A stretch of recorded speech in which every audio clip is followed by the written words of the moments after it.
Good evening to one and all. Friends, I welcome you all to my YouTube channel. Today we are going to discuss about the preparation strategy for level 2 exam of risk management. This level 2 exam is offered by IIBF in collaboration with CISI. CISI stands for Chartered Institute for Securities and Investment. Guys, you are eligible to take this exam after the completion of both level 1 and virtual training of the risk management. I have been receiving so many requests to make a preparation strategy video for cracking this exam. So I have prepared a PPT with chapter wise important topics to be prepared for the exam. If you got to prepare the topics which I have made in the PPT, that is enough to crack this exam with very short preparation of time. I will not be discussing any topic so deeply because those who are taking up this exam, it means that they have completed both level 1 and virtual training. What you have studied in the level 1 itself is again repeated here.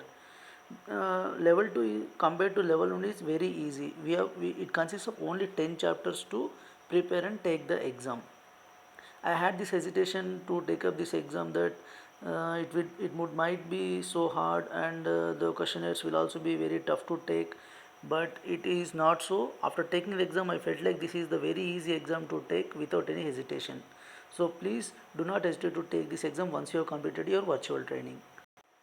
Before we get into the courseware, let us have a brief introduction about me. Myself, Kota Shashidhar Reddy. I am working as a relationship officer in City Union Bank, Adilabad branch. I have completed few certifications like KYC AML, JAAB, CAAB, Certified Credit Professional, Certified Treasury Professional, Risk in Financial Services from IIBF and Level 2 from CC. I have completed my BTech in EC stream from Shastra University. I have given my contact details here.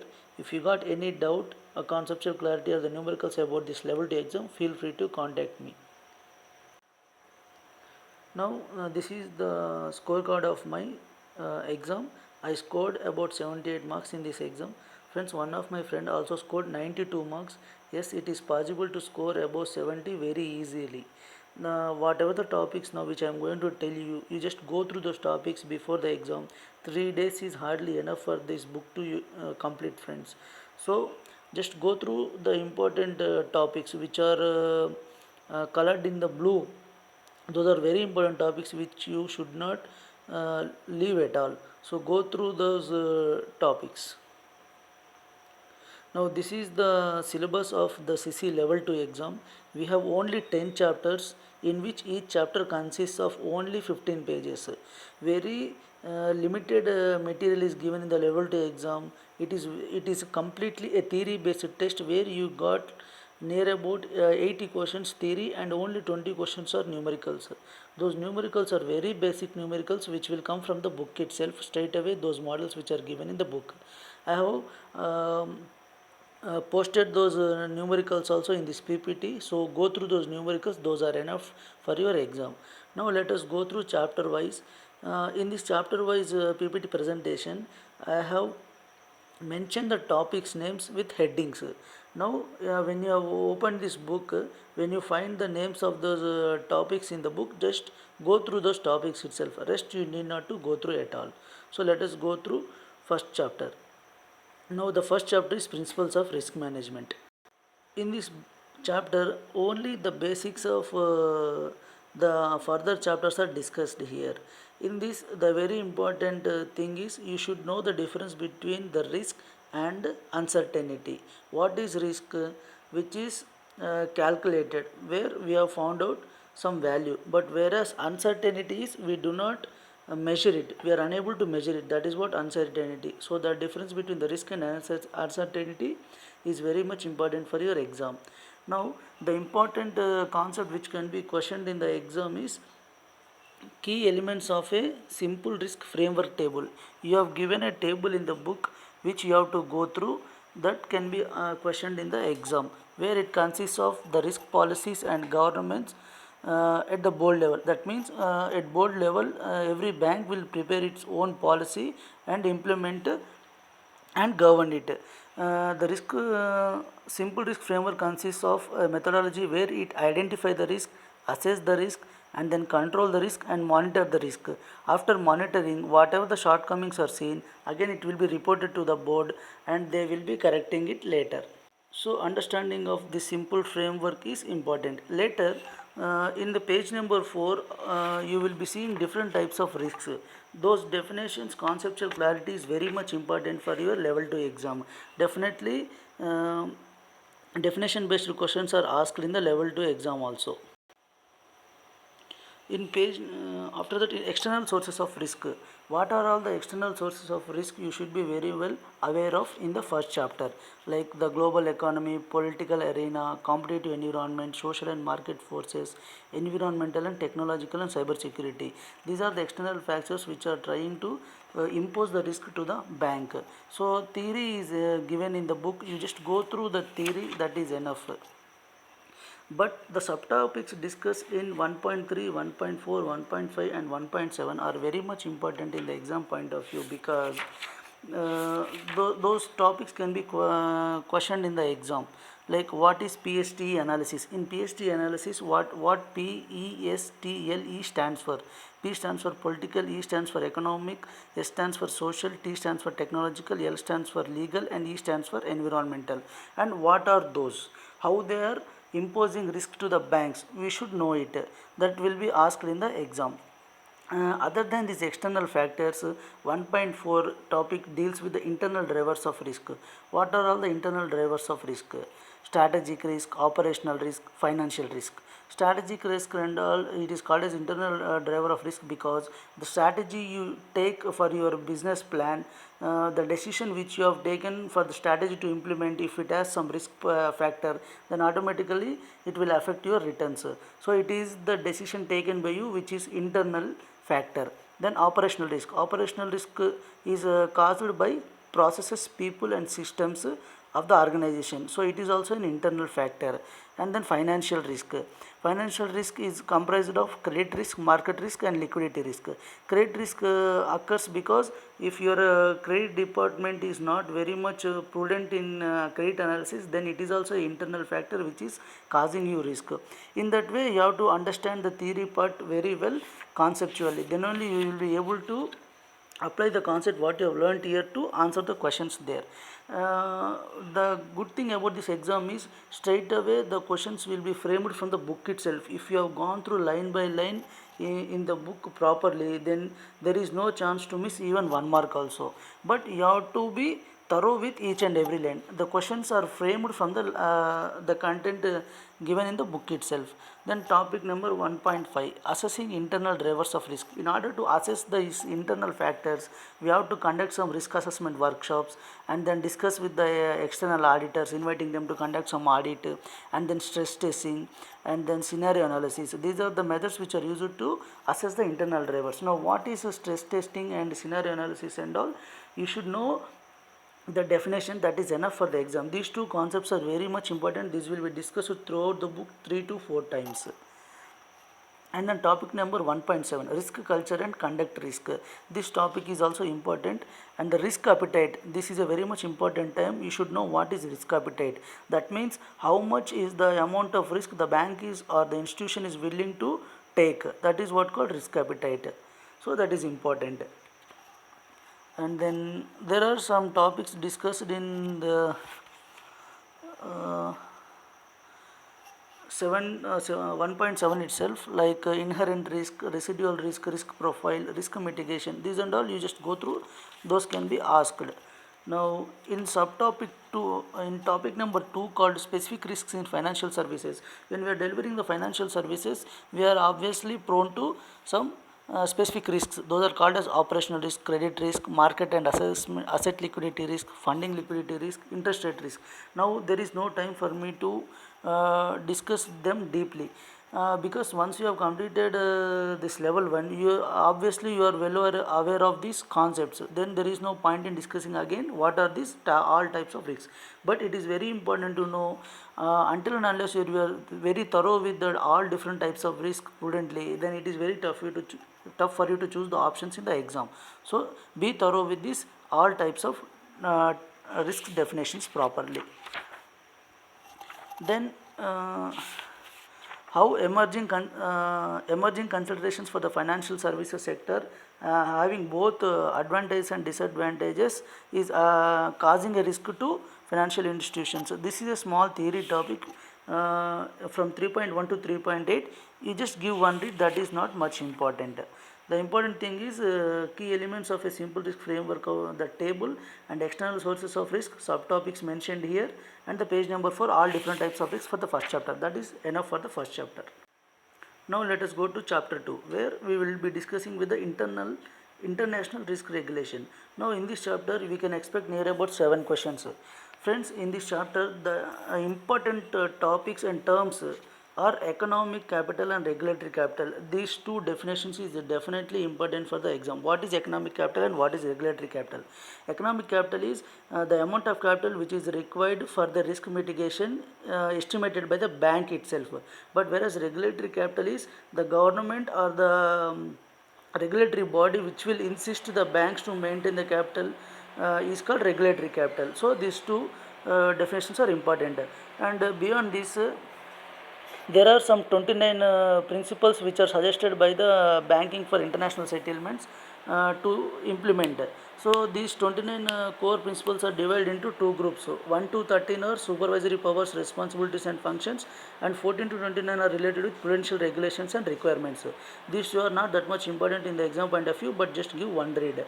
What are pillars 1, pillar 2 and pillar 3? This topic is very much important. You should know what is pillar 1, pillar 2 and pillar 3. What is pillar 1? Minimum capital requirement. What is pillar 2? Supervisory review process. And what is pillar 3? Market discipline. You are very well aware of all these three types of pillars, what they are. And what is ICAP? ICAP is a very much important concept which you should have, which you should go through before the exam. Kindly go through ICAP also. And what is stress testing, scenario analysis? Stress testing is like changing the parameters of the risk factors, uh, 2 or 3 factors at a time, to see that what variability it causes in your returns, so that whether your bank or financial institution got the capital to withstand that situation or not, you will be able to find out. What is scenario analysis? Like whatever the past events has happened, now you will assume the same situation if it happens in the future, how it would affect your portfolio. So you will be assuming some scenarios and you will be analyzing the situation. That is what stress testing and scenario analysis is about. These two concepts is very much important in the exam. Now what is the difference between statutory approach and principle based approach for the financial regulation? Now every financial institution is regulated according to their own approach. The two famous approaches are statutory approach and principle based approach. Kindly go through these two approaches which are discussed in the book. These are enough for the second chapter. Now what is operational risk? This chapter is very much important for good scoring. Now what is discussed in this operational risk? What is operational risk? The risk imposed to the bank through people involved in it, system involved in it and process involved in it is called operational risk. Now one important point is operational risk covers only legal risk but not reputational risk. This point you should know. Now the operational risk can be caused by two ways. One is internal and one is external.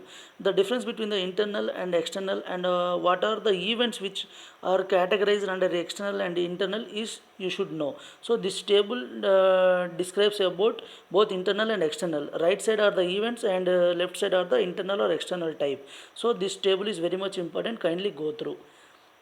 Next, what are the financial crimes done by the people in the financial institution, either internally or externally? That is very much important. Like market abuse, insider information, market manipulation, money laundering. All these are the crimes conducted by the people in the financial institution. Now, what is operational risk and its consequential effects? This topic is also very much important in the exam. That is, whatever is highlighted in the violet color is important in the exam point of view. And what is operational risk policy and standards adopted to achieve that operational risk policy? This topic is discussed in 2.1 in page number 59. This topic is important. Now, what is operational risk framework? Operational risk framework has identification and assessment of risk, key risk indicators, risk and control assessment workshops, loss data, causal trend workshops, external loss data, and audit reviews. These are the steps in operational risk framework. This kindly go through these topics. Now, very much important is management of risk and reduction of potential impact and likelihood of occurrence. What are the stages involved in management of risk? First, we will identify the risk, then we will manage the risk and assess. After assessing, we will manage by controlling. After controlling, we will monitor how it is being controlled. Then we will get the data and we will report it. After reporting it to the higher authority, they will update if there are any shortcomings in their policy, and they will again start again the cycle will be repeated. This is the stages of operational risk management framework. This is important. Now this table is very much important in the exam point of view, because these are all the types of operational risk, either internally or externally, which are caused by the factors involved in it. This is very much important, so I put this screenshot here. This will help you to fetch good marks in the exam. Now, what are the methods of assessment?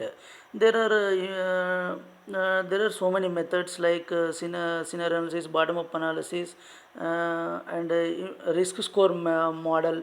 So in risk score model, you can get one numerical which is discussed here. Now risk score is equal to likelihood score into impact score. What is likelihood score and what is impact score? Likelihood score is probability of occurrence of the event. Impact score is if that event has occurred, how much impact it will show in the amount. So likelihood score is given in the probability event, and impact score will be given in the amount. You will one event may occur in 10 years once, then it is very low. One event may occur in 2 to 3 years, then its risk factor is 2. Like that we will rate the occurrence or probability of event in 1 to 5 scale, and impact score also. Now if that event has occurred, how much loss it will cause? Like if it cause around above 50,000 pounds, then it is very high, then we will put it as 5. Now if it has caused only 10,000 pounds loss, then we will put it as number 1. So like that we will scale the impact and scale the likelihood also. Both will be multiplied and we will get the risk score. This is important in the exam point of view, so go through this. And what is KRI and advantages of using KRI, key risk indicators? Like when some event is happening, we will be given some indications. So in every process you should be able to get such key risk indicators, which would help you. So go through that topic in the book which is given. And what is historical loss data, expected losses and unexpected losses are very much important. These highlighted topics are important. Kindly go through these topics very well when you have seen in the book. And what are the practical constraints of implementing an operational risk management framework? Data collection constraints, cultural constraints, resource and cost constraints, indicator constraints. This is a very important topic. You should be having a clear-cut clarity with these concepts. This can be questioned in the exam. Methods for managing operational risk exposure. There are methods like risk transfer, risk avoidance, risk mitigation and risk acceptance. This is also very much important. Definitely the questions will come on these topics. Now what is risk transfer? Now instead of bearing the risk on yourself own, you are transferring the risk to insurance company when you are paying some premium. That is what risk transfer. What is risk avoidance? You are not at all taking the risk. That is risk avoidance. What is risk mitigation? You are accepting the risk and you are trying to implement some techniques and you are trying to avoid it. Now what is risk acceptance? You know that there is some risk, you are ready to take that risk and you are ready to bear the loss. That is what called risk acceptance. That is what you have to go through well before the exam. Now what is operational risk mitigation? You when the risk event has happened, there definitely you got to accept it and mitigate it. Now what are all the things you can do? You may use the controls, or you can have the business continuity plan and the disaster recovery management team, or you will outsource the people, or you pay the premium, insurance premium, or and you may have the cyber security protection, or physical security, financial reserves, risk awareness training and data protection. All these are the techniques or the mitigation techniques which you use for the operational risk management. Now what is operational loss data? This is a topic which is discussed in 6.4, where you just give one reading, not that much important. Now what is credit risk? This topic is very much important, where you can expect 15 marks. Now, in credit risk chapter, you should be very well aware of what is counterparty risk, issuer risk, and concentration risk, settlement risk, pre-settlement risk, systemic risk. This 1.1 is very much important. Try to go through all these definitions. Just have an understanding of what is credit risk measurement techniques like credit exposure, credit risk premium, credit rating. This is a very small topic. Just give one reading. But very much important is counterparty credit risk and application in practice. This is very much important formula. Definitely, you will get the numerical on this formula. Expected loss is equal to probability of default into exposure at default into loss given at default. That means when you are you have the idea about all these three terms, then obviously it would be easy to take up this formula. Now, what is probability of default? That means what is the event of probability to happen the account to be an NPA, like 60% or 40%. Now, what is exposure at default? That means how much you have lent to the customer is exposure at default. Now, what is loss given at default? Obviously, out of the exposure at default, when it has a probability of 30% to become NPA, then what would be the loss? That is loss given at default. That means it is given. It is also given in the percentage. All this will be given in the question. You should calculate the expected loss. That's all.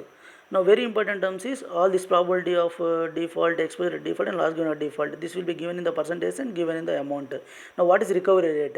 If the loss given at default is given, that means out of 100%, if loss is 30%, then 100 minus 30, 70% is the recovery. So, this can also be questioned as 1 mark. So, try to go through this formula. Now, have an idea about limitations of credit risk measurement. Just go through the topic. But examples of credit risk protection and mitigation.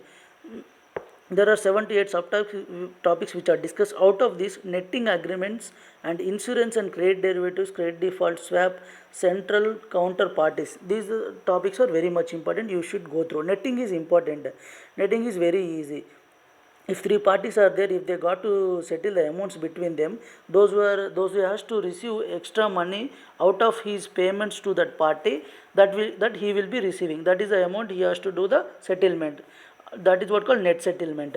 Now, insurance and credit derivatives means you will pay the premium for the derivatives and insurance premium also to avoid some risky events. And credit default swap means suppose if one party if you have given the loan, if that party if it is very big amount, what you will do is you will make an agreement with the credit default, derivative company, saying that if this customer defaults, then you should pay me.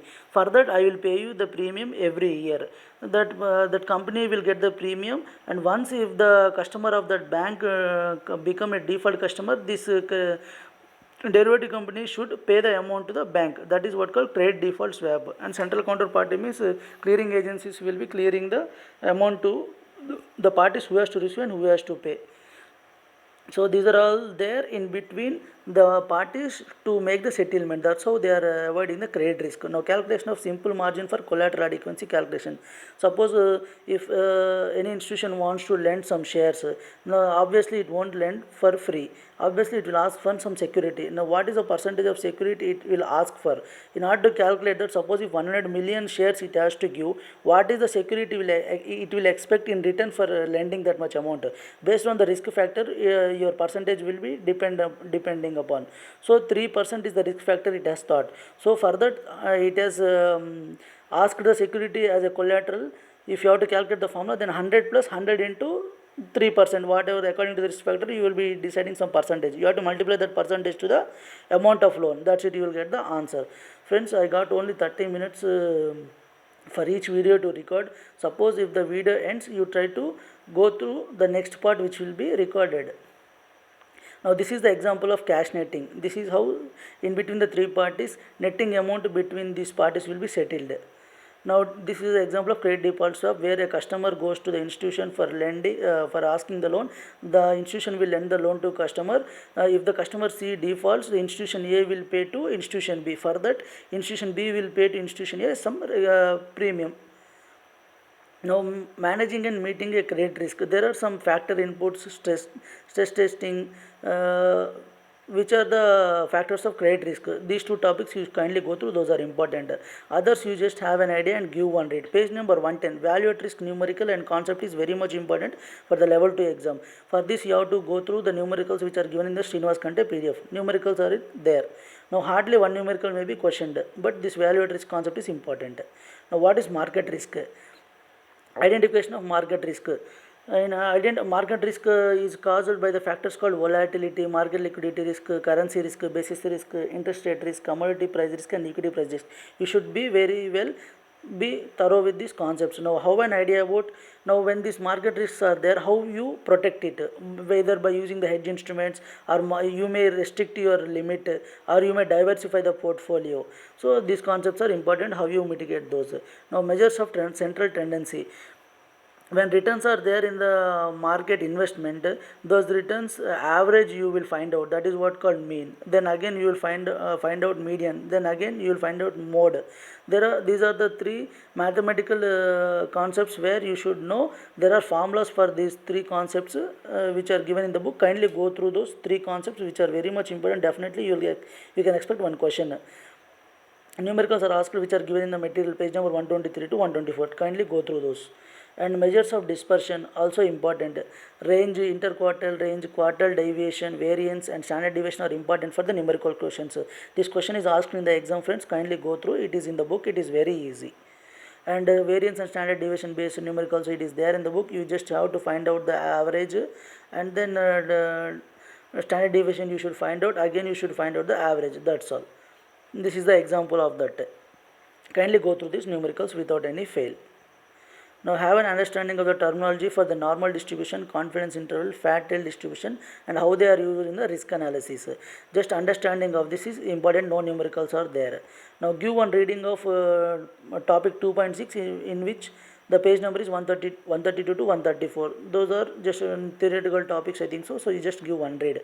You should have a idea about volatility and what is positive correlation and negative correlation. That is important. Very important is alpha and beta measurements. Why they are used for, what they are and what they will measure is definitely be asked in the exam. Kindly go through those topics. Now understand the 2.7 topic, value at risk measurement of value at risk is for measurement of the market risk. So value at risk is important. What is back testing? That means today we got some return. Now we will expect tomorrow's what would be the return.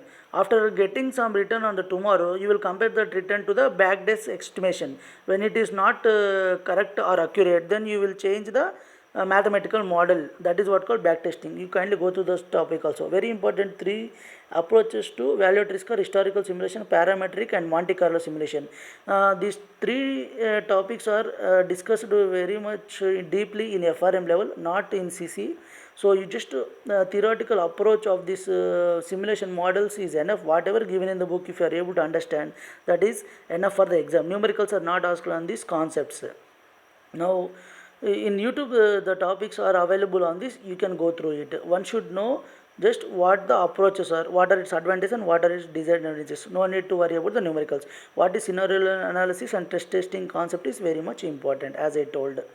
Now investment risk.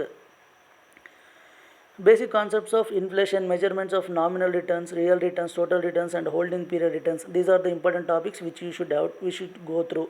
And currency risk, interest rate risk, issuer risk, all these topics which you are seeing on the screen are definitely you should cover before the exam. These can only be asked.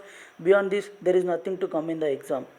And see, this is the screenshots of the numericals based on the nominal returns, real returns, and total returns. This is the example on compound interest problem. Definitely this will be asked. Very basic question. You can get easily 1 mark.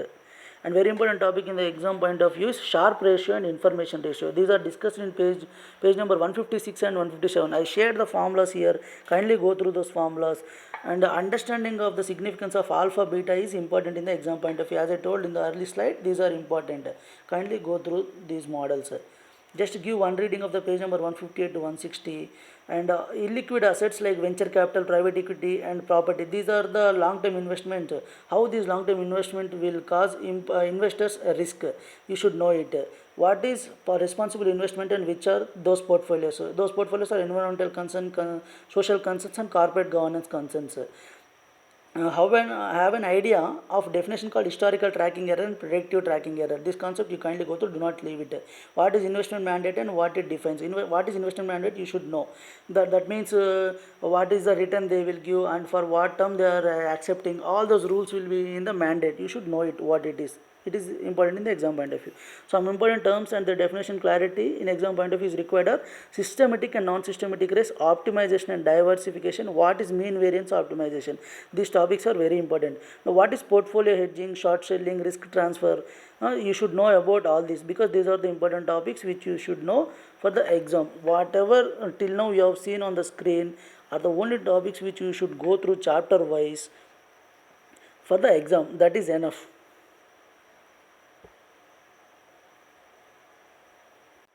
Now, what is liquidity risk? In liquidity risk, you should understand very well with the credit, market, investment, and operational risk, maturity ladder, actual and contractual cash receipts, asset liquidity risk, and funding liquidity risk. These are very much important. Where these subtopics are discussed very short. I mean, these are the theory topics which you can easily understand when you go through the book. These are the very much important topics from which you can expect the questions. And now, what is potential impact of liquidity risk? You should know definitely. Obviously, when the bank face liquidity risk, what are all the problems it will face? I mean, it will find the problem to raise the funds in the market because the bank itself don't have the money. How come it will pay tomorrow? So that's all the impact of the liquidity risk you should know. Now, measurement of liquidity risk analysis done by liquidity gap analysis, stress testing, and expected future funding requirement. I have given here the example of the liquidity gap analysis. That means what are the cash inflows and what are the cash outflows. If the cash outflows are more, then your shortfall of the money. There is some gap that you should calculate. And what are the important questionable concepts in this chapter is bid offer spread, market depth, immediacy, resilience, and what is market dislocation concept. These are the terms which are very much important from this chapter. Do not forget to study these well and understand well. What is market dislocation? That means even when the market is not good, not even central banks will come forward to lend the banks who are in trouble to fund the money for their daily running. That means though if you are offering to the central bank saying that I will pay 10% interest if you lend me, even the central bank will not be in a situation to lend you because it is not sure about your position because market itself is not good. How come it will believe the bank? So that is what called market dislocation. Now, just give one reading of ways in which the liquidity risk can be managed. This is a theory topic. You just give one reading. Don't not concentrate much about it. Now, what are the liquidity limits, counterparty, credit limit, scenario analysis, liquidity at risk, diversification, behavior analysis, funding methods? All these are liquidity risk management. Just give one reading. That is enough. Now, what is liquidity at risk distribution? That means liquidity risk will give the fund requirement. What is the fund requirement for the bank? By doing the distribution analysis we can able to identify the what is the fund requirement we have. That is what we can figure out through liquidity risk distribution. Now, calculating a simple example of cash netting agreement. What you have seen in the netting arrangement between the three parties, that itself is discussed here. This is also important problem which is uh, important for the exam. What is model risk? That means whatever the Monte Carlo simulation, historical simulation you have been using in the previous slides, those models are discussed here. Now, what are all the advantages of those models? What are the disadvantages of those models? Is important in this chapter. Give one reading and understand what are the benefits and limitations of this model. Obviously, every model is not perfect. It has got its own limitations and benefits. You have to know what are the benefits and limitations of each model. Understanding of these topics of the distributions used in different types of models is important. That means in historical model you will use one distribution, and in Monte Carlo simulation you will be using Poisson distribution, and in another model you will be using normal distribution. So in what type of model you are using which distribution, you should be very much thorough. And there are some risk models which are used like credit value at risk, market value at risk, liquidity value at risk. These topics you go through, these are important. Now give one reading of page number 200 to 202. Those topics you just give one read. That is enough. Need not to go through it thoroughly. Now understanding of the responsibilities of board of directors and senior management, internal audit, external resources, policies, procedures, and documentation is required. That means you have to go through these topics. Out of these topics, responsibilities of the board directors and senior management, internal audit is very much important. That means their roles will be important, what they will do, to what extent their responsibilities are there, to whom they have to supervise, and all they will be questioning in the exam. Now what is risk oversight and corporate governance? That means the responsibilities, I mean every bank got its own risk policy and its own regulatory framework. What are the goals of the bank in having those policies and all is important. Now structural framework in page number 210 is very important. That means the flow chart of the governance is given. You should know that. Three lines of defense. Now business management, independent risk functions, and internal audit. These three terms are important for the exam. Kindly go through these topics. And topic 1.4 in page number 211 to 212 is important. That means risk culture and leadership. Page number 213 to 216, line by line understanding of the concepts is important in the exam point of view. That means there are 2 pages, 3 pages content is there. That is very much important. From those 3 pages, definitely you will get 5 to 6 marks. See whatever the content I have put in the slides, those topics only you go through. From those topics itself you will get the questions. All the chapters, all these 10 chapters are only about 9 to 15 pages. That's all. It's a easy content. So you need not to worry about. What is silo effect? That means in an organization when there is no flow of knowledge or sharing or understanding of the concepts or problems by all the members, they themselves will pose risk to the bank. That is what called silo effect. That is a small concept. You should know about it. So last 9th chapter and 10th chapter are very easy and easy scoring chapters where you can get 10 marks from these 2 chapters.